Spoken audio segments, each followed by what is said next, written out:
მოცვი არის ერთადერთი ხილი, რომელიც ყველაზე ბევრ ანტიოქსიდანტს შეიცავს. მას რო ლურჯი ფერი აქვს, აი ეგ ფერი დამსახურებაა ანტიოქსიდანტ ანთოციანინისა. თუ თქვენ ყოველდღიურად გამოიყენებთ 50 გრამ მოცს, ოღონდ ბუნებრივ მოცს სოფელში გამოყვანის და არა თქვა ეხა დამუშავებულს პესტიციდებით და სხვა ათასი შხამქიმიკატით.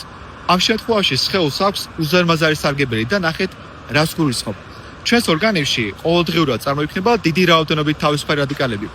ეს რადიკალები მერე გვიზიანებენ დნმ-ს. და როცა დნმ-ი ზიანდება, საბოლოო ჯამში უჯრედები ბერდება, იზრდება რისკი სიმსივნეებისა, ასევე ქვეითება გონებრივი რესურსი და ქოლესტეროლის გადამტანი მოლეკულა LDL-ი, როცა ეგეც დაიჟანგება, ლაგდება სისხლძარღვებში და მერე ასაკთან ერთად იწვევს მიოკარდიუმის ინფარქტს და ინსულტს. ეხლა მე რა ჩამოთვალე, აი ამ ყველაფერს ანელებს და ხელს უშლის სწორედ რომ მოცში არსებული ანტიოქსიდანტები, მათ შორის ანთოციანინი. აი ყოველდღიურად მიღებული 50 გრამი მოცვი, დაახლოებით 1 იჭიქა, ხომ, ანუ სხეულს ძალიან დიდ სარგებელს ცემს ამ მხრივ.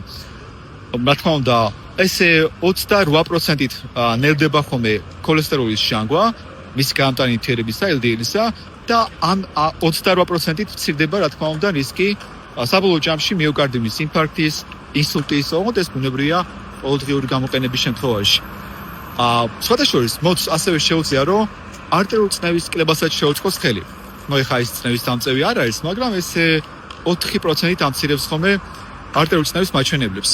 და კიდევ, მართალია მოცში არის ნახშირწყლებიც, მაგრამ მას შეუძლია, რომ იმ ადამიანებში, ვისაც აქვს შაქრიანი დიაბეტი მეორე ტიპისა, აი ვისაც ჭარბიწონა აქვს ამის ფონზე გამithარდა, ხო?